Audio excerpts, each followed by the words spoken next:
আলাইকুম প্রিয় ছাত্ররা, আশা করছি আল্লাহর অশেষ রহমতে সবাই ভালো আছো, সুস্থ আছো। বাড়িতেই অবস্থান করছো, কারণ এখনো কিন্তু আবার একটু আমাদের করোনার যে প্রভাবটা এটা একটু দেখা যাচ্ছে, একটু বিস্তারটা আবার বেড়েছে না, একটু স্লাইডলি। আমরা সবাই একটু সাবধানে থাকবো। আমরা একটু ফ্রি হয়ে গেছিলাম বোধহয়, তাই না? তারপর একটু সাবধানতা অবলম্বন করব, কিছুটা দিন বাড়িতে অবস্থান করি, প্রয়োজন ছাড়া না বের হই। আচ্ছা, আজকে আমরা কি শুরু করেছিলাম? মূলধনের ব্যয়, এই চ্যাপ্টারটা শুরু করেছিলাম। মূলধনের ব্যয় মানে হলো আমরা যে মূলধনগুলো সংগ্রহ করছি, এই সংগ্রহিত মূলধনের একটা ব্যয় আছে, অবশ্যই একটা ব্যয় আছে।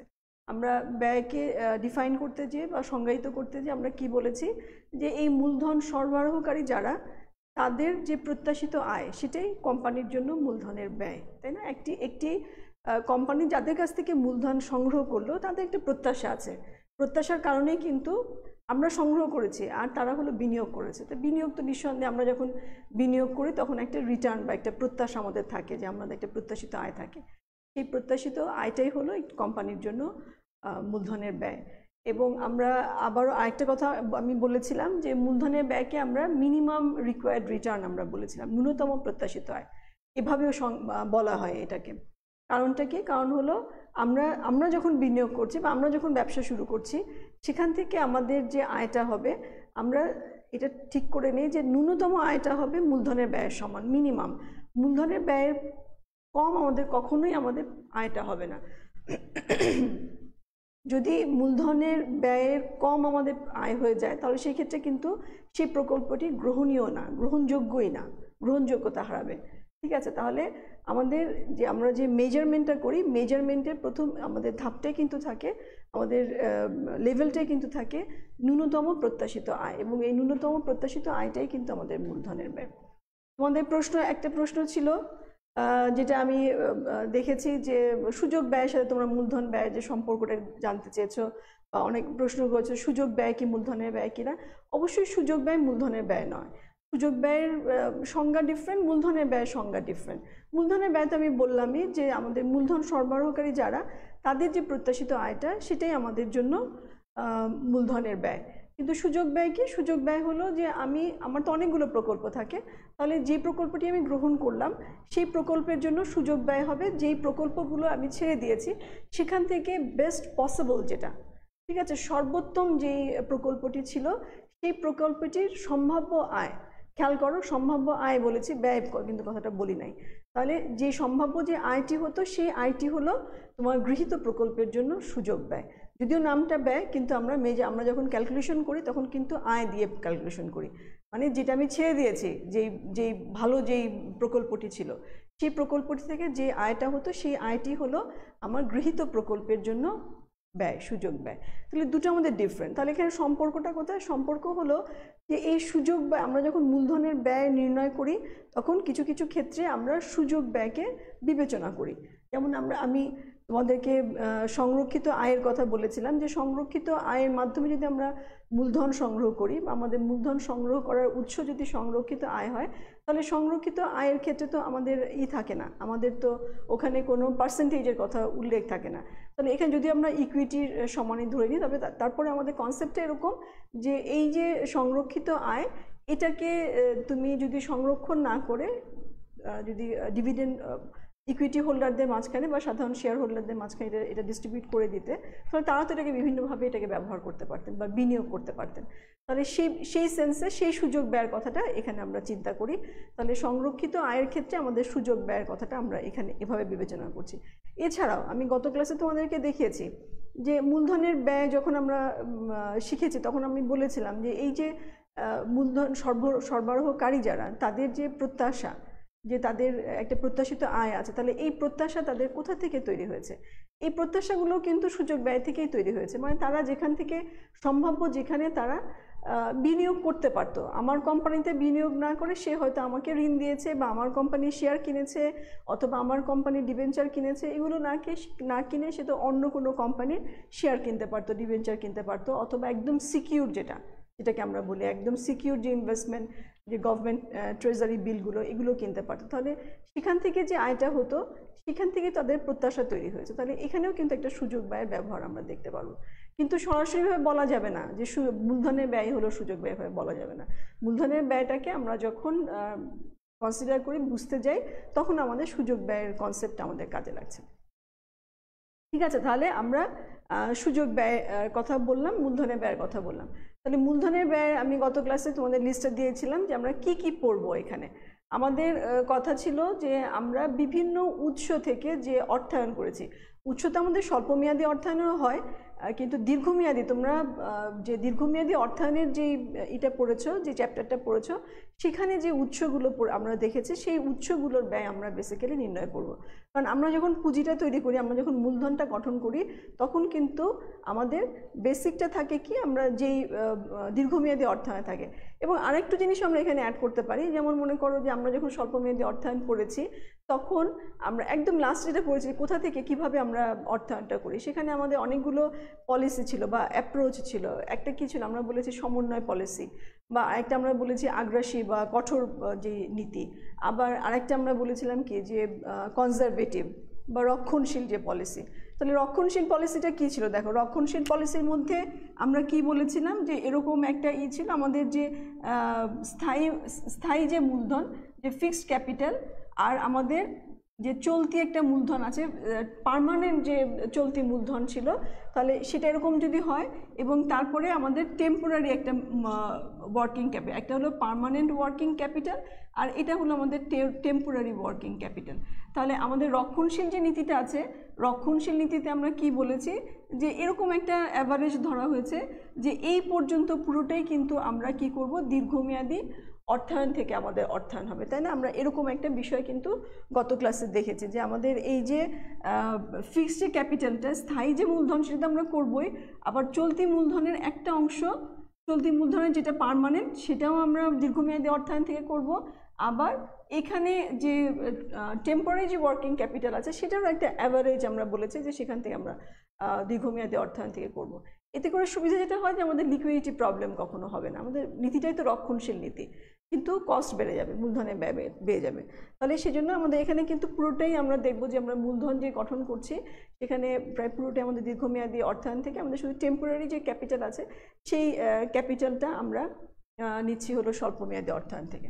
তাহলে আমাদের এই চ্যাপ্টারে যেই পুঁজির কথা বলছি বা মূলধন গঠনের কথা বলছি, সেটা কিন্তু দীর্ঘমেয়াদী অর্থায়নটাকে মানে মেইনলি বিবেচনা করা হচ্ছে। সেজন্য আমরা দীর্ঘমেয়াদী অর্থায়নের যে কস্টগুলো আছে, সেটা আমরা এখানে শিখব। তাহলে আজকে আমাদের প্রথম যেটা, সেটা হলো আমাদের ঋণ। আমরা ঋণের ব্যয়, ঠিক আছে, ঋণ মূলধনের ব্যয় আমরা শিখব। প্রথম আমাদের হলো দীর্ঘমেয়াদী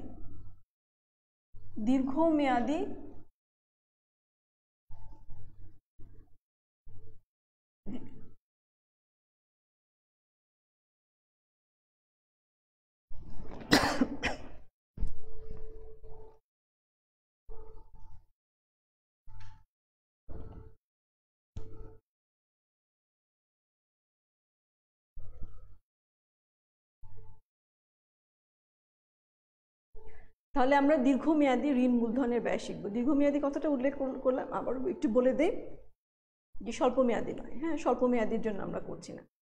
আচ্ছা, এখন দেখো দীর্ঘমেয়াদী ঋণ মানে কি। দীর্ঘমেয়াদী ঋণ হলো যে তুমি কোম্পানি থেকে, কোনো একটা ব্যাংক থেকে বা কোনো আর্থিক প্রতিষ্ঠান থেকে তুমি ঋণ গ্রহণ করেছো।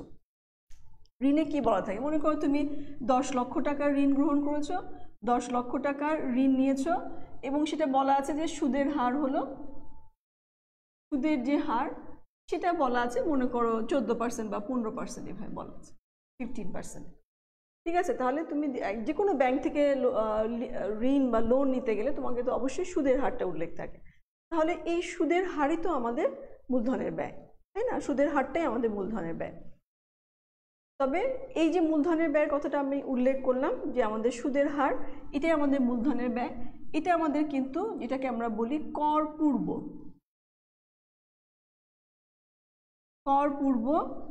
ঋণ মূলধনের ব্যয়, এটাকে আমরা বলবো কর পূর্ব ঋণ মূলধনের ব্যয়।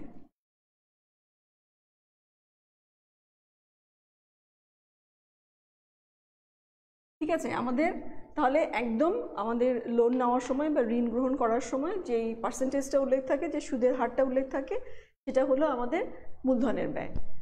এখন কথা হলো যে আমাদের ঋণ মূলধনের ক্ষেত্রে আমরা সবসময় করকে বিবেচনা করি। এর আগেও আমরা এইটা নিয়ে আলোচনা করেছি। কর, আমাদের একটা করের বিষয় থাকে, আয়কর। এই করকে আমাদের বিবেচনা করতে হয় শুধুমাত্র ঋণ মূলধনের ক্ষেত্রে। তার মানে কি একটা কর সুবিধা আমরা পেয়ে থাকি। আমি একটু বলে দিই জিনিসগুলো কি। কর সুবিধাটা আমাদের অবশ্যই কনসিডার করতে হবে। কেন করতে হবে সেটা আমি বলি। এটা তো তোমাদের একদিন আমি ক্লাসে আলোচনা করেছি, আজকে যেহেতু রিলেটেড সেই কারণে খুব বেশি রিলেটেড, শুধু না খুব বেশি রিলেটেড, সেই জন্য আমি আবারও একটু বিষয়টিকে তোমাদের কাছে বলছি বা আবারও তুলে ধরছি। আমাদের যখন নেট ইনকাম বের করি, আমরা কি করি, আমরা বিক্রয়লব্ধ যে আয়টা আছে সেখান থেকে আমরা বিক্রিত পণ্যের ব্যয়টা বাদ দিয়ে দিই। তার মানে কি কস্ট অফ গুডস সোল্ডটাকে আমরা বাদ দিয়ে দিচ্ছি।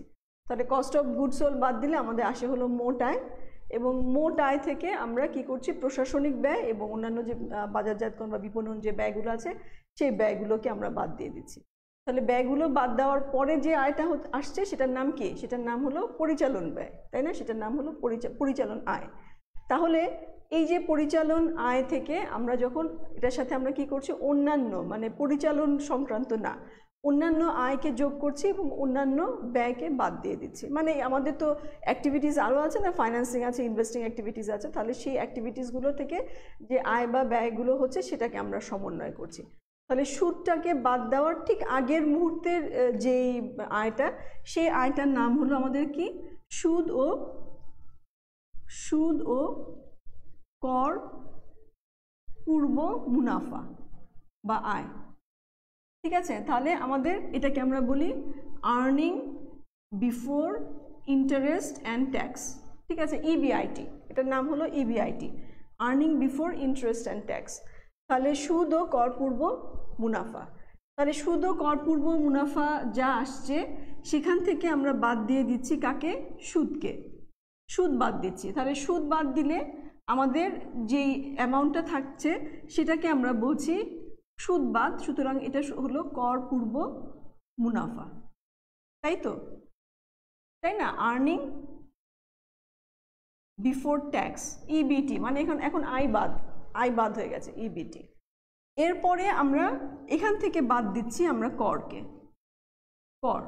কর আমরা এখান থেকে বাদ দিচ্ছি, ট্যাক্সকে আমরা এখান থেকে বাদ দিচ্ছি।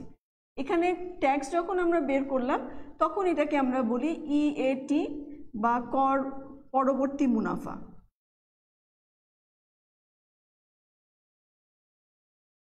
বা একদম সংক্ষেপে আমরা এটাকে নেট ইনকাম বলি। এখন খেয়াল করে দেখো, আমরা এই যে ট্যাক্সটা নির্ধারণ করছি, ট্যাক্সটা আমরা কিসের উপরে করেছি? আমরা কিন্তু পরিচালন আয়ের উপরেও করি নাই, আমরা বিক্রয়লব্ধ আয়ের উপরেও করি নাই, অথবা আমাদের এর আগে যে মোট মুনাফা ছিল তার উপরেও করি নাই। আমরা কিন্তু একদম এক্স্যাক্টলি এই অ্যামাউন্টের উপরে করটা নির্ধারণ করেছি, তাই না? আমাদের করটা নির্ধারণ হয়েছে, এটার উপরে কর নির্ধারণ হয়েছে। এখন তার মানে কি, তোমার কর যখন নির্ধারণ করা হচ্ছে যেই আয়ের উপরে, সেখান থেকে কিন্তু আমরা সুদকে বাদ দিয়েছি, তাই না? সুদকে আমরা বাদ দিয়েছি। একটা ছোট্ট উদাহরণ আমরা এখানে একটু অ্যামাউন্টগুলো লিখলে বোধহয় একটু ইজি হবে তোমাদের।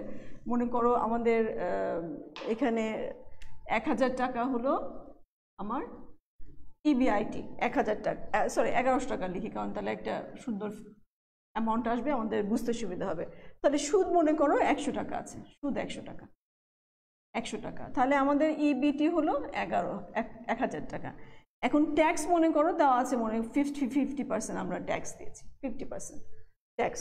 তাহলে 50% যদি ট্যাক্স হয় তাহলে এখানে থেকে 500 টাকা বাদ দিয়ে দাও, তাহলে আমাদের ইএটি আসছে কত, 500 টাকা। এই হলো আমাদের ট্যাক্স। এখন আমি যদি করটা না দেই, আমি যদি সুদটাকে বাদ না দেই, তাহলে কি হবে? সুদ বাদ যদি না দেই, আমার এই যে 1100 টাকা সুদ আমি বাদ দিলাম না, তাহলে এই 1100 টাকার উপরেই কিন্তু আমার কি হবে, আমার ট্যাক্স নির্ধারণ হবে। তাহলে 1100 টাকার 50% কত হবে, আমার কত হবে, 550 টাকা। ঠিক আছে, তাহলে দেখো আমি এখন যখন বাদ দিচ্ছি 11 থেকে 6 গেলে 5, আচ্ছা, তাহলে আমার দেখো কি হচ্ছে, আমাদের এই ইএটিআর দরকার নেই, আমরা শুধু এই উপরের অংশটুকুতে একটু দেখি। এখানে দেখো ঠিক তুমি যে করটা দিচ্ছ, এখানে দিয়েছো 500 টাকা, এখানে দিয়েছো 550 টাকা, তাহলে এই যে এতটুকু কর তোমাকে বেশি দিতে হচ্ছে, তাই না? এতটুকু কর তোমাকে বেশি দিতে হচ্ছে। কেন দিতে হচ্ছে? কারণটা হলো এখানে তুমি 100 টাকা বাদ দাও নাই। তাহলে এই যে তোমার 50 টাকা কর বেশি দিতে হলো, একটা কর সুবিধা তুমি মানে অ্যাভেল করতে পারলে না বা তুমি পেলে না, সেটা কারণটা কি? এটা কারণটা কিন্তু শুধুমাত্রই সুদ, ঠিক আছে, ইন্টারেস্টের কারণে পাওনি। তাহলে সেই কারণে এই যে সুবিধাটা, এই সুবিধাটাকে আমরা এই আমাদের সুদের সাথেই এটাকে সমন্বয় করি। এখন প্রশ্ন হতে পারে কেন, কি দরকার? দরকারটা হলো যে খেয়াল করে দেখো, আমাদের যে লভ্যাংশটা আমাদের ব্যয়, তাই না? আমরা যদি এখানে সুদকে যদি মূলধনের ব্যয় বলি, লভ্যাংশও তো আমাদের মূলধনের ব্যয়, একই জিনিস। তাহলে সুদকে বাদ দিচ্ছি কিন্তু লভ্যাংশকে তো বাদ দেইনি, ওটাও তো আমাদের মূলধনের ব্যয়।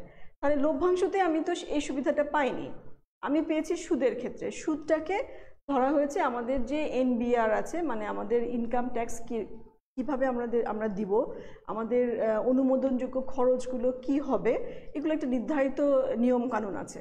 সেই নিয়মকানুনের মধ্যেই বলে দেওয়া হয়েছে যে আমাকে সুদ যেটা আছে সেটা, যেমন আমাদের এখানে কস্ট অফ গুডস সোল্ডকে আমরা বাদ দিতে পেরেছি, পরিচালন ব্যয়কে আমরা বাদ দিতে পেরেছি, বা অন্যান্য ব্যয় যেগুলো আমাদের ব্যবসায়িক ব্যয় সেগুলোকে আমরা বাদ দিতে পেরেছি। সব বাদ দেওয়া যায় না, সেগুলোর কিছু নিয়মকানুন আছে। তাহলে এটার ভিতরে অনুমোদনযোগ্য খরচ হলো আমাদের সুদ, তাহলে সুদটাকে আমি বাদ দিতে পেরেছি, এটা আমাদের এর জন্য একটা কর সুবিধা আমি পেয়েছি। হ্যাঁ, কারণ এই সুদ যদি আমি কারণ আমার সুদের জন্য খরচ তো হবেই, কিন্তু খরচটা আমি যেহেতু আমার আয়করের মধ্যে দেখাতে পেরেছি, দেখেই কিন্তু আমাকে এই 50 টাকা আয়কর কম দিতে বলা হয়েছে, বা আমি কম দিতে পেরেছি।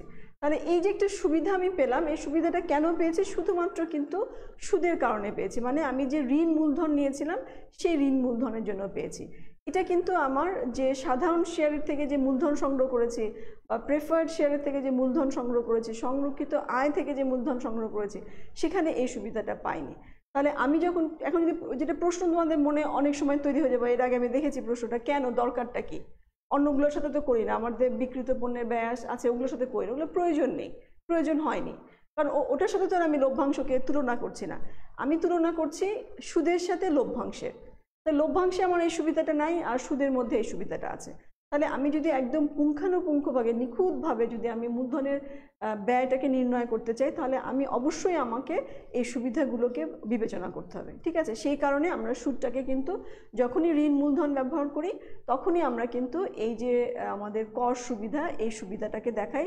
এটা শুধু এখানে না, তোমরা এরপরে তো ভবিষ্যতে অনার্সে যখন যাবে দেখবে বিভিন্ন জায়গায় এটার প্রয়োগটা আছে। তবে আমরা একটা জিনিস মাথায় রাখবো, এটা কিন্তু এই যে আমরা সুদের সাথে যে করকে সমন্বয় করেছি বা অ্যাডজাস্ট করেছি, এটা কিন্তু শুধুমাত্র আমাদের সিদ্ধান্ত গ্রহণ প্রক্রিয়ার মধ্যে বা পরিকল্পনা প্রক্রিয়ার মধ্যে। এটা আমরা ফিনান্সিয়াল অ্যাকাউন্টিং যখন পড়ি, মানে আমাদের হিসাব বিজ্ঞান যখন পড়ি, হিসাব বিজ্ঞানে যখন মানে কি আমাদের রেকর্ড রাখছি, আমরা আমাদের যেই ট্রানজ্যাকশনগুলো হয়ে যাচ্ছে সেটা রেকর্ড রাখছি, সেখানে কিন্তু এটার প্রভাব আমরা পাই না। এটা আমরা সেটা এখানে ব্যবহার করি, কারণ ওখানে তো আমরা যা অ্যাকচুয়ালি সেখানে কি আমাদের যেটা বকেয়া আছে, যেটা অগ্রিম আছে, সেগুলোকে আমরা অ্যাডজাস্ট করি, কিন্তু কর সুবিধার কোনো কিছু কিন্তু আমরা সেখানে অ্যাডজাস্ট করি না। এটা শুধুমাত্র সিদ্ধান্ত গ্রহণ প্রক্রিয়ার সাথে এই বিষয়টা জড়িত।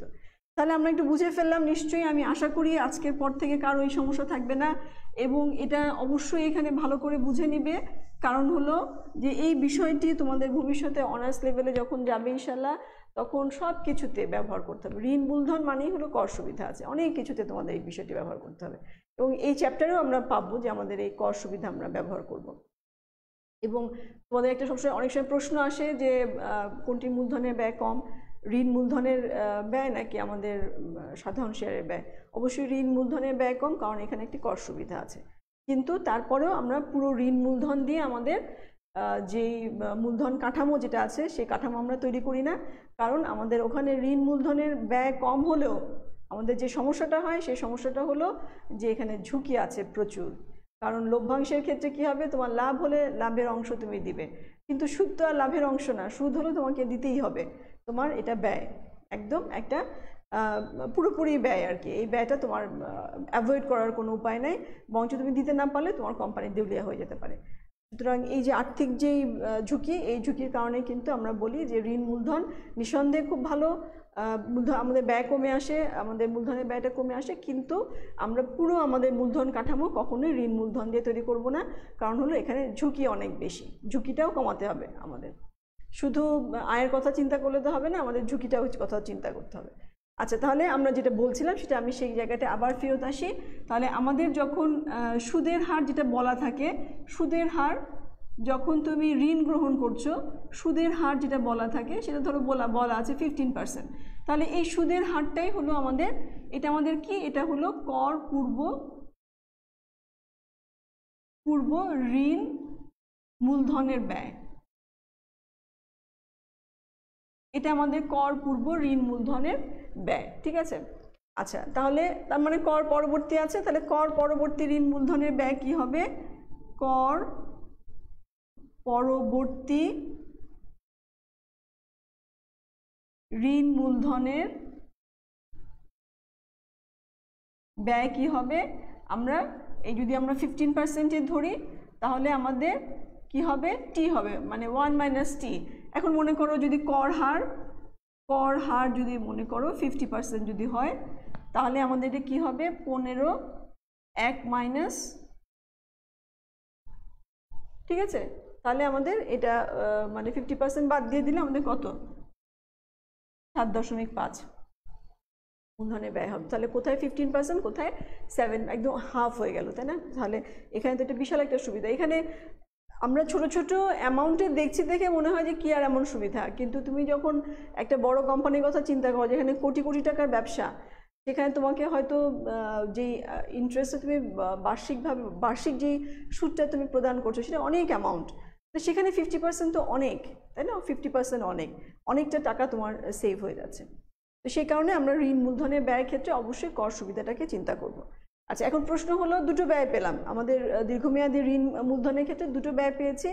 একটা হলো আমাদের কর পূর্ব, একটা হলো কর পরবর্তী। তাহলে কোনটা ধরবো? আমাদের মূলধনের ব্যয় বলতে কিন্তু আমরা অবশ্যই কর পরবর্তীকেই বুঝাই।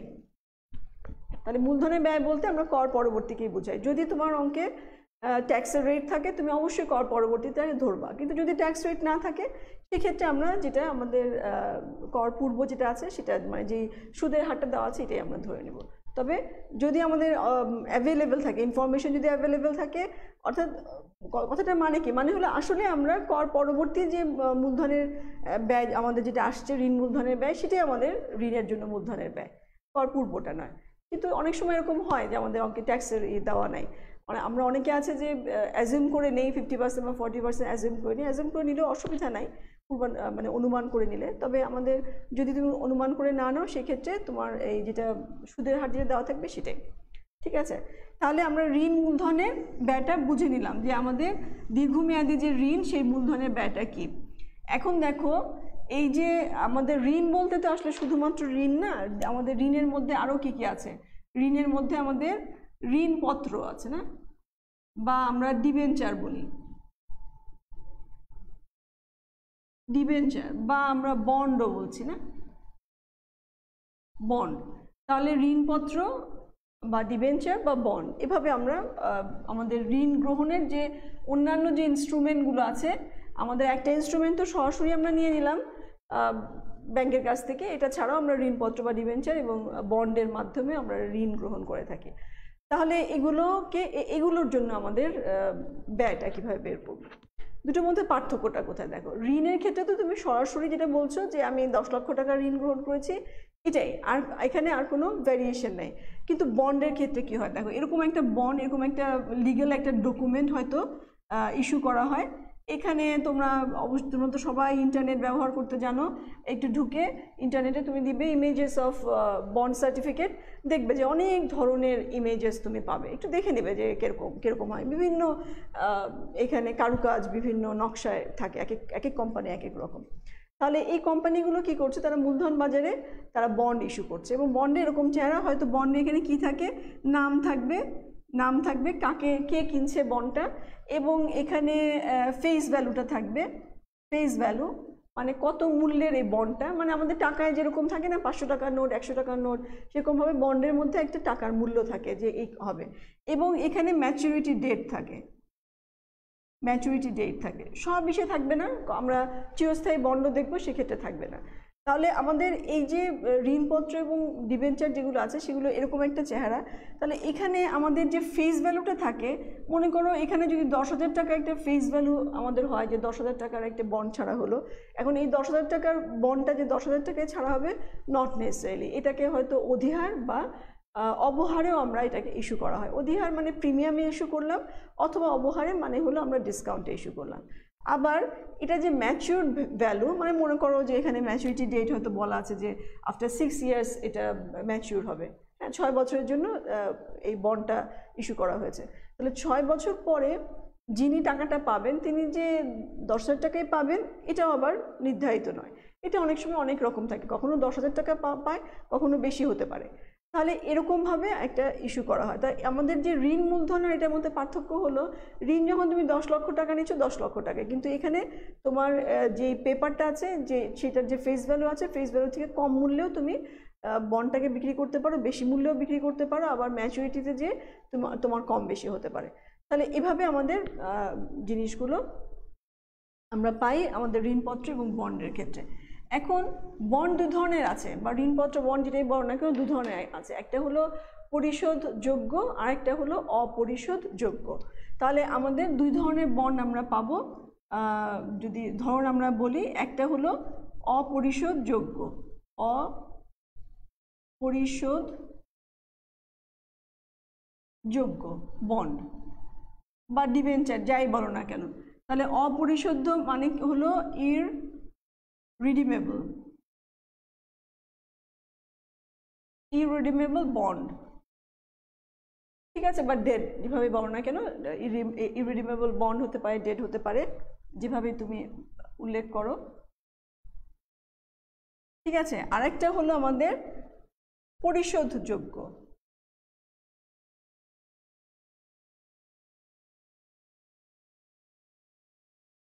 বন্ড বা রিডিমেবল।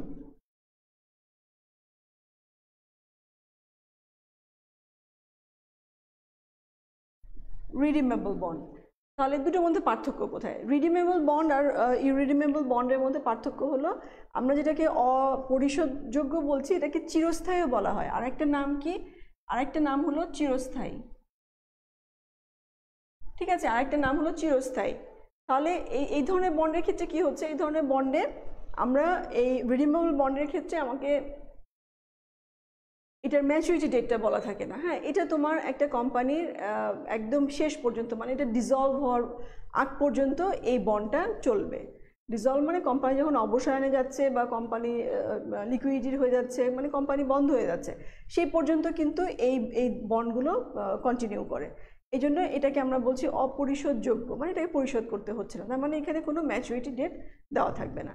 তাহলে তোমার যখন বন্ডের মধ্যে অঙ্কে যদি এরকম হয় যে ম্যাচুরিটি ডেটটা দেওয়া নাই, আলাদা করে উল্লেখ করবে না, কিন্তু সবসময় তোমাকে আলাদা করে উল্লেখ করে দেবে না যে এটা অপরিশোধযোগ্য। তাহলে যখনই ম্যাচুরিটি ডেটটা নাই তখন মনে করবে না যে অঙ্কে ভুল আছে, তার মানে হলো এটা চিরস্থায়ী বন্ড, এখানে ম্যাচুরিটি ডেটটা নাই, তাহলে সেই অনুযায়ী আমাদের কাজ করতে হবে।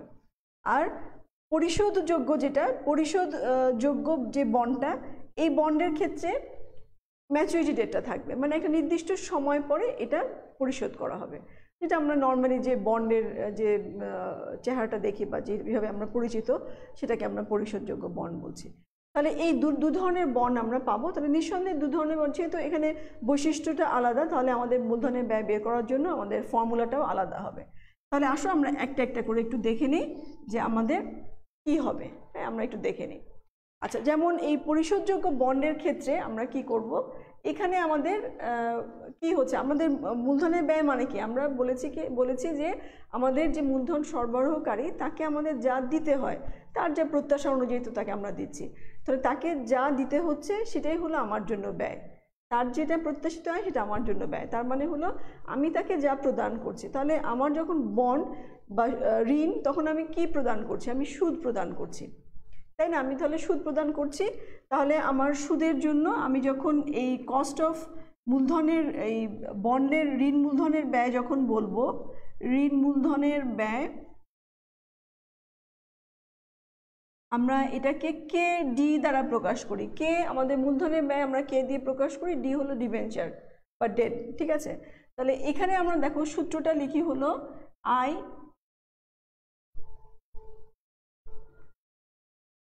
সূত্রটা আমরা লিখি আই, আই মানে হলো সুদ, আর নিচে আমরা লিখি net sales value, net sales value. এখানে আই হলো সুদ, সুদের পরিমাণ, সুদের হার না কিন্তু, ঠিক আছে, সুদের হার না, সুদের পরিমাণ বলেছি, ঠিক আছে, বার্ষিক সুদের পরিমাণ। আর নেট সেলস ভ্যালু হলো বিক্রয় মূল্য, মানে এখানে নেট সেলস ভ্যালু মানে হলো সেলস ভ্যালু মাইনাস হলো আমাদের কিছু ভাসমান ব্যয় থাকে, কিছু ভাসমান ব্যয় থাকে, এটাকে আমরা ভাসমান ব্যয় বলতে পারি, এটাকে আমরা ফ্লোটিং কস্ট বলতে পারি, এটাকে আমরা ইস্যুইং কস্ট বলতে পারি, ঠিক আছে। মোট কথা এই বন্ডটা ইস্যু করতে যে কিছু খরচ আছে না, কিছু ডকুমেন্টেশন আছে, কিছু স্ট্যাম্পের ব্যাপার আছে, খরচ আছে, তাহলে এই খরচগুলোকে বাদ দেওয়ার পরে তুমি যা পাচ্ছ সেটা হলো তোমার নেট সেলস ভ্যালু। তাহলে সেলস ভ্যালু মানে কি, বিক্রয় মূল্য, সেলস ভ্যালু মানে হলো বিক্রয় মূল্য। সেখান থেকে আমি যখন ভাসমান ব্যয়গুলো মানে বিক্রয় করতে যে আমার যে খরচগুলো হয়েছে সেই খরচগুলোকে বাদ দিই, সেটাই হলো আমাদের নেট সেলস ভ্যালু। আচ্ছা, যদি কোনো প্রশ্ন থাকে আমাকে একটু দেখা হবে। আচ্ছা, তাহলে এটা আমি যেটা লিখেছি সেটা হলো কি, ঋণ মূলধনের ব্যয় সেটা হলো কর পূর্ব, ঠিক আছে, কর পূর্ব মানে আমি ট্যাক্স কিন্তু বাদ দিইনি। আর তুমি যখন কর পরবর্তী করতে চাও, যদি আমাদের এটা কর পরবর্তী হয়,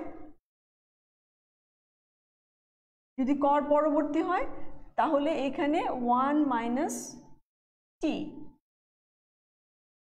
ঠিক আছে। আমাদের সবসময় ঋণ মূলধনের ক্ষেত্রে আমরা 1 মাইনাস টিকে কনসিডার করি, আমরা টিটাকে কনসিডার করব। তাহলে এটা হলো আমাদের অপরিশোধযোগ্য বন্ডের ব্যয়, ঠিক আছে, ঋণ মূলধনের ব্যয়। তাহলে আমাদের যদি মূলধনের সংগ্রহের উপায় যদি হয়, আমাদের যদি উৎসটা হয় অপরিশোধযোগ্য বন্ড, তখন আমরা কর পরবর্তী ঋণ মূলধনের ব্যয় বের করব, কেডি, কেডি মানে মূলধনের ব্যয়, এটা equals to I divided by net sales value. আচ্ছা, তাহলে আমি চলো আজকে আমরা কয়েকটা একটু অঙ্ক করি, হ্যাঁ, কয়েকটা অঙ্ক করি, এই আমাদের অপরিশোধযোগ্য বন্ডের জন্য কিছু অঙ্ক আমরা করি। যথারীতি আমার কিন্তু কি লাগবে, আমার ক্যালকুলেটর লাগবে। ক্যালকুলেটর নিশ্চয়ই সবাই নিয়ে বসেছো, তাই না? ক্যালকুলেটর নিয়ে বসেছো অবশ্যই। এই ক্যালকুলেটর এবং কি বলেছি যে আমাদের অ্যাকাউন্টিংয়ের স্টুডেন্ট আমরা, ক্যালকুলেটর হলো আমাদের একদম সাথী, জীবনের সাথী, তাই না? আমরা যে কোনো লিটারেচার ক্লাসেও ক্যালকুলেটর একটা সামনে নিয়ে বসে পড়বো ভুল করে, অসুবিধা নাই, কিন্তু ভুল করে অ্যাকাউন্টিং ক্লাসে বা ফিনান্সের ক্লাসে ক্যালকুলেটর নিয়ে আসি নাই, ভুল হয়ে গেছে, এই ভুল হবে না, হ্যাঁ, এই ভুল হলে হবে না। আচ্ছা, তাহলে চলো আমরা অঙ্কটা দেখি। দেখো এখানে কি বলেছে, এখানে বলেছে একটি কোম্পানি 1000 টাকা লিখিত মূল্যের 10% সুদে চিরস্থায়ী বন্ড বাজারে বিক্রির চিন্তা করছে। আমি আবার একটু বলি, এখানে চিরস্থায়ী বন্ড কথাটা উল্লেখ করা আছে, সবসময় উল্লেখ থাকবে, নাও থাকতে পারে, নট নেসেসারিলি যে সবসময় উল্লেখ থাকবে। তাহলে তোমার যদি কীভাবে তুমি বুঝবে এটা চিরস্থায়ী কিনা, বুঝতে হলে তুমি অবশ্যই দেখবে যে ম্যাচুরিটি ডেট দেওয়া আছে কিনা। যদি এটার মেয়াদ পূর্তিকাল দেওয়া থাকে তাহলেই বুঝতে হবে যে এটা চিরস্থায়ী বন্ড নয়, আর যদি মেয়াদ পূর্তিকাল না দেওয়া থাকে তাহলে তোমাকে বুঝে নিতে হবে এটা চিরস্থায়ী বন্ড। তাহলে এখানে আমরা তো সুন্দর করে বলেই দিচ্ছি, আলাদা করে উল্লেখই করেছে যে এটা চিরস্থায়ী বন্ড। তাহলে চিরস্থায়ী বন্ড বাজারে বিক্রির চিন্তা করছে, তাহলে কত আমাদের 1000 টাকা আর 10%, খুব সহজ। প্রতিটি বন্ড বিক্রির থেকে কোম্পানি 930 টাকা পাওয়ার প্রত্যাশা করছে, তাহলে এটা কি বিক্রয় মূল্য, তাই না, বিক্রয় মূল্য। আর উত্তোলন ব্যয়, যেটা আমি বলেছি, উত্তোলন ব্যয়, ফ্লোটিং কস্ট, ইস্যু করার খরচ, এইভাবে অনেকভাবে থাকে। তাহলে এটা কত, 5 টাকা। তাহলে কর হার বলেছে 30%, বন্ডের ব্যয় কত। আমার ধারণা সবাই করে ফেলেছে, সবাই উত্তর বলে দাও আমাকে কি হবে। আমি ছোট্ট করে লিখে দিই, অবশ্যই তোমরা, আমি তো সাংকেতিক ভাষাগুলোই ব্যবহার করব, কিন্তু তোমরা অঙ্ক করার সময় অবশ্যই কথায় লিখতে হবে, তাই না? অবশ্যই, মানে নেট সেলস ভ্যালু আমি জানি না, তো আমি যখন তোমার খাতা দেখবো আমি জানি না নেট সেলস ভ্যালু মানে কি, তোমাকে অবশ্যই নেট সেলস ভ্যালু কথাটা মানে কি, আই মানে কি, কেডি মানে কি, এটা বলতে হবে, না বলে তুমি অবশ্যই এটা লিখবে না, ঠিক আছে? তাহলে এখানে আমরা সুদের হার কত আমার বলেছে যে 1000 টাকার উপরে 10% মানে 100 টাকা, 1000 টাকার উপরে 10% মানে 100 টাকা। এবং টি বলেছে কর হার বলা আছে 30%, তাহলে কর হার হলো 30। আর নেট সেলস ভ্যালু আমার কত, নেট সেলস ভ্যালু হলো আমার 930 টাকা আছে, সেখান থেকে আমার 5 টাকা বাদ, মানে ফ্লোটিং কস্ট হলো 5 টাকা। তাহলে আমার এখানে কত 70 টাকা, তাই না, 0.3 বাদ দিয়ে দিলে আমাদের 70 টাকা থাকছে, আর এখানে 925 টাকা। এখন আমাকে ঝটপট বলে দাও যে উত্তর কত, ঝটপট উত্তর কত হবে। আমরা নেক্সট অঙ্কে যাব, কত হবে দেখো, কি উত্তর দিল। তাহলে এখানে আমরা নেট সেলস ভ্যালু, তুমি উত্তর লেখো, আমি বলছি 7.5756। হ্যাঁ, গুড, ভেরি গুড। কে লিখলো, আমি নামগুলো মুখস্থ করতে চাই। তোমাদের সাথে আমাদের দেখা হবে না ইনশাল্লাহ। আকিব, আচ্ছা আকিব, ইনশাল্লাহ যখন ক্লাস শুরু হবে ফিজিক্যাল ক্লাসগুলো, তখন অবশ্যই আমি এই ছেলেগুলোকে চিনে নেব, আমার প্রিয় ছাত্র যারা আমার সাথে সাথে পড়াশোনা করছে। আচ্ছা, তাহলে এখানে আমার কত এসেছে, 7.56, 7.56। আচ্ছা, এখানে একটু উল্লেখ করার মতো বিষয় হলো যে আমরা এই যে ফ্লোটিং কস্ট, খুব মনোযোগ দিয়ে আমার কথাটা শুনবে, এই ব্যাপারে কোনো কনফিউশন তৈরি হবে না। আমরা এই যে ইন্টারেস্ট যেটা আয়, এই আয়টা সবসময় লিখিত মূল্য, মানে যেটা তোমার এখানে বলেছে যে 1000 টাকা লিখিত মূল্য, তাহলে অবশ্যই আমরা ইন্টারেস্ট যেটা বের করব সেটা লিখিত মূল্যের উপরে, বিক্রয় মূল্যের উপরে নয়।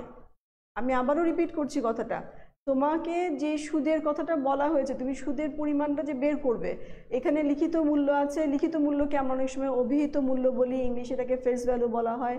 তাহলে এই বন্ডের উপরে যেটা লেখা আছে তার উপরে কিন্তু ইন্টারেস্টটা চার্জ হবে, কারণ সেখানে সুদের হারও থাকে, সেখানে ফেস ভ্যালুটাও দেওয়া থাকে।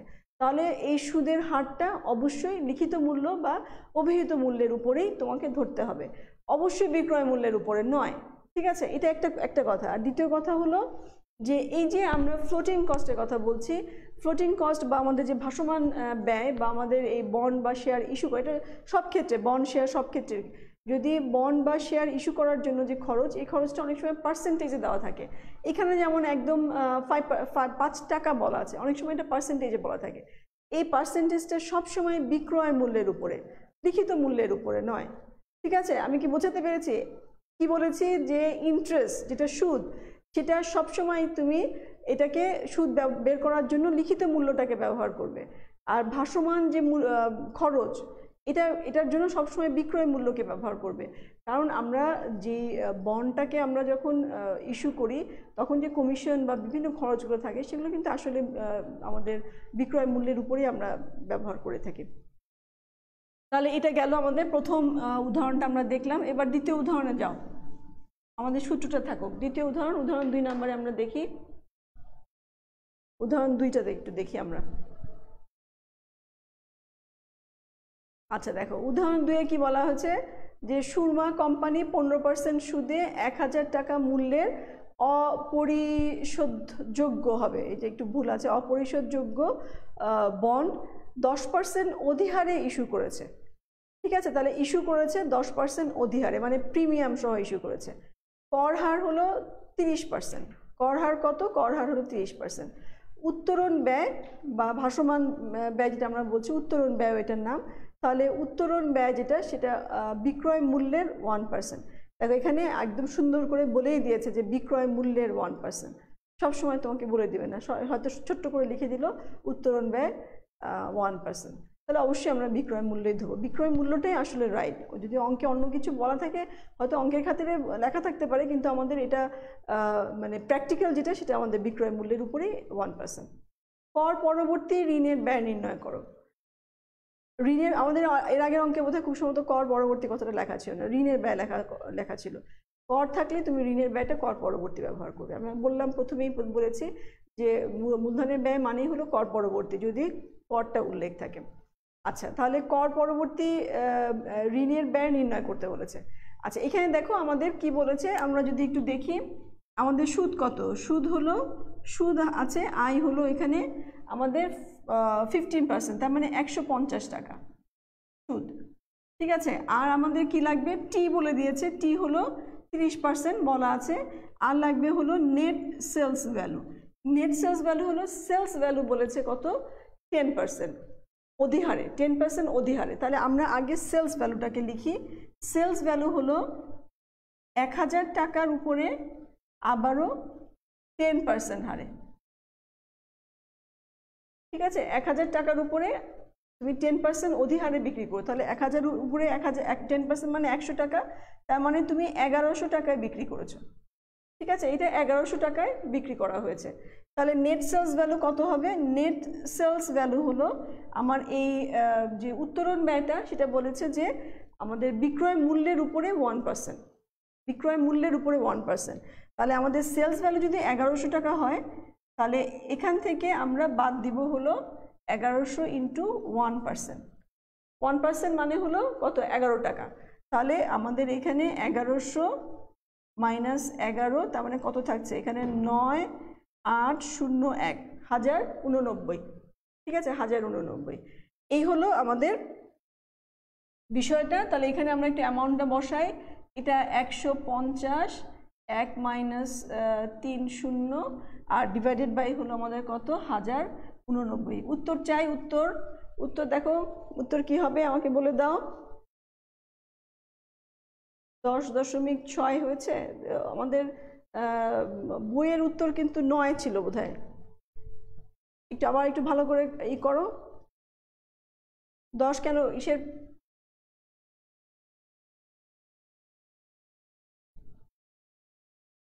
আর কেউ উত্তর দিল দেখো তো দেখি, আর কেউ দিয়েছে? গণনা প্রক্রিয়ায় কোটেশন প্রক্রিয়া কি? গণনা প্রক্রিয়া কোটেশন প্রক্রিয়া কি বুঝতে পারে? 9, হ্যাঁ 9.64, 9ই হওয়ার কথা, 9.64। ঠিক আছে, আচ্ছা। তাহলে আমরা দেখলাম যে আমাদের এখানে মূলধনের ব্যয় হয়েছে কত, 9.64। এখানে আবারও ওই যে উল্লেখ করে বলে দিচ্ছি যে নেট সেলস ভ্যালুর জন্য আমরা যে উত্তরণ ব্যয়টাকে বের করেছি, এখানে দেখো পার্সেন্টেজ ছিল, এবং পার্সেন্টেজটা আমরা কিসের উপর নির্ণয় করেছি? পার্সেন্টেজটা কিন্তু আমরা নির্ণয় করেছি বিক্রয় মূল্যের উপর। এবং সুদের হারের দিকে খেয়াল করো, আমরা যখন সুদের হার বলেছি 150 টাকা, কোথা থেকে পেলাম হঠাৎ করে 150 টাকা? এটা কি দেখাতে হবে তোমাদের? নিশ্চয়ই দেখাতে হবে না, এটা আমার ছাত্ররা জানে। এটা আমাদের কি ছিল, 1000 টাকা ছিল লিখিত মূল্য, তাই না? 1000 টাকা ছিল, এটার উপরে 15% বলেছে, তাহলে এই জন্য আমি এখানে 150 লিখেছি। ঠিক আছে, তাহলে খেয়াল করো আমি যে কথাটা বলেছি যে আমরা সুদ বের করেছি লিখিত মূল্যের উপরে, এটা লিখিত মূল্য বা অভিহিত মূল্য। আমরা যে ফ্লোটিং কস্টটা বের করেছি, এটা নেট সেলস ভ্যালু মানে সেলস ভ্যালুর উপরে বের করেছি। এই জিনিসটা সবসময় মাথায় রাখবে যে আমরা সুদটা, অনেকে তোমরা কনফিউজ হয়ে যাও যে সুদটা কিসের উপরে, যে অভিহিত মূল্য বা বিক্রয় মূল্যের উপরে সুদ আমরা ধার্য করবো কিনা। না, সুদ সবসময় তোমার বন্ডের উপরে যেই অ্যামাউন্টটা লেখা থাকে তার উপরে কিন্তু আমরা সুদটা নির্ণয় করে থাকি। তাহলে এই অঙ্কটা করলাম। আর 3 নম্বর অঙ্কে আমরা চলে যাই। 3 নম্বর অঙ্কটা আমরা দেখি।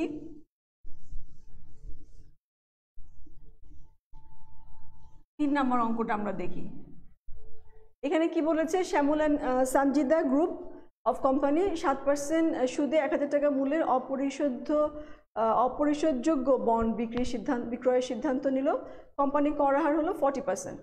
এই কোম্পানি কর্তৃক ইস্যুকৃত বন্ডের কর পরবর্তী ব্যয় নির্ণয় করো যদি বন্ডটি লিখিত বা অভিহিত মূল্যে বিক্রি হয়, মানে একদম পার ভ্যালুতে বিক্রি হয়েছে, এটাকে পার ভ্যালু কিন্তু বলে ইংলিশে। আচ্ছা, বন্ডটি 10% অধিহারে বিক্রয় হয়, আর এটা বন্ডটি 10% অবহারে বিক্রয় হয়। তাহলে ছোট্ট করে ফেলে, একদম সবাই করে ফেলো আমার সাথে সাথে। এটা সরাসরি আমরা লিখি না, কে দিয়ে। এখানে কি হবে, ইন্টারেস্ট হলো আমাদের কত বলেছে, 7%, তার মানে 1000 টাকার উপর 7% মানে হলো 70 টাকা। এখানে 1 মাইনাস টি মানে হলো আমাদের কর হার দেওয়া আছে কত, 40%, তাহলে 40% কর হার দেওয়া আছে। তাহলে 6, 4 6 42 উপরে। আচ্ছা, আর নেট সেলস ভ্যালু কত বলেছে, এখানে কোনো উত্তরণ ব্যয় নাই, তাহলে আমাদের একটু সহজ হয়ে গেল। এখানে কোনো উত্তরণ ব্যয় নাই, তাহলে আমাদের যেটা যে মূল্যে আমরা বিক্রয় করেছি, তাহলে প্রথমে বলেছে কতে বলেছে লিখিত মূল্য বা অভিহিত মূল্যে বিক্রয় করা হয়েছে। তাই লিখিত মূল্য ছিল আমাদের 1000 টাকা, এখানেই বিক্রি করেছে। তাহলে এখানে আমাদের 6 42 টাকা ডিভাইডেড বাই 1000 টাকা কত হয় আমাকে বলে দাও। 4.2 হবে। আচ্ছা, এখানে মানে এটা তো বের করা সহজ না, যখন আমাদের নিচে মানে 1000 বা 100 এরকম থাকে আমাদের জন্য বের করা সহজ হয়ে যায়। তারপরে উত্তরটা আমাকে বলো। 4.2 হওয়ার কথা এখানে যেহেতু আছে। আচ্ছা, এখানে সূত্রে কিন্তু একটা 100 আছে অথবা নাই, দুটাই ঠিক আছে। কেউ যদি 100 লেখো তাও ঠিক আছে, কেউ যদি 100 না লেখো তাও ঠিক আছে। মানে তুমি যখন 100 দিয়ে গুণ পূরণ করবে তখন এটা 4.2 হবে, আর তুমি যখন 100 দিয়ে পূরণ না করবে তখন এটা তোমার আনসার কি আসবে? আনসার আসবে 4.2 এরকম আসবে। তাহলে এরকম 4 আসলে আমরা ওটাকে আমরা ধরেই নিই যে 4%। ঠিক আছে, হ্যাঁ 4.2 ঠিক আছে। তাহলে খতে কি? খতে আমাদের কি হবে? আচ্ছা আমি এখানেই লিখি না, একটু আলোচনার ব্যাপার আছে, আমরা পাশে পাশে লিখে যাই। আচ্ছা এখানে খতে কেডি কি হবে? খতে আমাদের একই, আমাদের 70 টাকা 1 - 0.40 এটাই হবে। আমরা কি অধিহারে বিক্রি করেছি? 10% অধিহারে। 10% মানে আমরা 1100 টাকায় বিক্রি করেছি। এটা কত হয় বলো? 42 / 1100 কত আসে দেখো। আর গটা কি হবে? গ হলো কেডি উপরে 70 1 - 0.40 আর নিচে হলো আমাদের আমরা কি করব? আমাদের অধিহার কত? 10% অবহারে। 10% অবহারে তার মানে কত? আমরা যে আমাদের 1000 টাকা 10% 100 টাকা, তার মানে আমরা 900 টাকায় বিক্রি করেছি। কত হয় আমাকে বলো। আনসার আসলো? একটু দেখি আনসার আসলো কিনা। আনসার আসলে আমি একটু আলোচনা করে শেষ করে দিচ্ছি। আমাদের এসেছে হলো 3.81, হ্যাঁ 8.2 ঠিক আছে। আর পরেরটা কত? এটা 3.81 3.81 আর তারপরেরটা আসলো? তারপরেরটা আনসার কত হবে বলো। আচ্ছা একটু আমার দিক খেয়াল করো সবাই, যে আমাদের এটা অবশ্যই 4-এর মতো হবে আর কি এখানে আনসারটা। হ্যাঁ 4.67। আমাদের ক্লাসের সময় বোধহয় শেষ। আমরা একটু আলোচনা করে 3টা জিনিসের দিকে একটু খেয়াল করো। আমরা যখন পার ভ্যালুতে সেল করছি আর যখন অধিহার এবং অবহারে সেল করছি, এখানে দেখো যখন অধিহারে সেল করছি তখন আমার কস্ট অফ ক্যাপিটালটা কমে গেল, আমরা পার ভ্যালু থেকেও কমে গেছে। কিন্তু যখন অবহারে সেল করছি তখন কিন্তু আমার মূলধনের ব্যয় যেটা সেটা বেড়ে গেছে, তাই না? তার মানে কি? তুমি কখন পারো? তোমার কোম্পানি যখন রিনাউন্ড কোম্পানি, গুডউইল ভালো, তখনই কিন্তু তুমি একমাত্র অধিহারে বিক্রয় করতে পারবে না। তুমি যদি মানে কেন কিনবে প্রিমিয়ামে? তোমার কাস্টমার কেন কিনবে? কারণ তোমার কাস্টমার জানে যে এখানে কোনো মিস হবে না, এই কোম্পানি ভালো, সে পুরোটাই তোমাকে পরিশোধ করবে। আর অবহারে কোন কোম্পানিগুলো সেল করে? যে কোম্পানিগুলো একটু গুডউইল কম, একটু জনগণের উপর আস্থা তাদের উপরে কম, বা তারা নতুন কোম্পানি, জনগণ চেনে না, তখন তারা ডিসকাউন্টের মাধ্যমে এই বন্ডটাকে লুক্রেটিভ করার চেষ্টা করে। কিন্তু সেই ক্ষেত্রে কিন্তু মূলধনের ব্যয়টা বেড়ে যাচ্ছে। ঠিক আছে, তাহলে আমাদের 3টা সিচুয়েশনে আমাদের মূলধন ব্যয়গুলো কীরকম হয় সেটা আমরা দেখে নিলাম। তাহলে আমি আজকে এই পর্যন্তই শেষ করছি। আমরা নেক্সট ক্লাসে ইনশাল্লাহ অপরিশোধযোগ্য আমরা দেখলাম, পরিশোধযোগ্য এটার সাথে আমরা কিছু জিনিস অ্যাড করে নিব। ঠিক আছে, তাহলে পরিশোধযোগ্য মূলধনের ব্যয় কী হবে সেটা আমরা ইনশাল্লাহ নেক্সট ক্লাসে দেখব। তার সাথে সাথে অন্যান্যগুলো তো আছেই। সে পর্যন্ত আল্লাহ হাফেজ বলছি। সবাই ভালো থেকো, আমার জন্য অনেক দোয়া করো।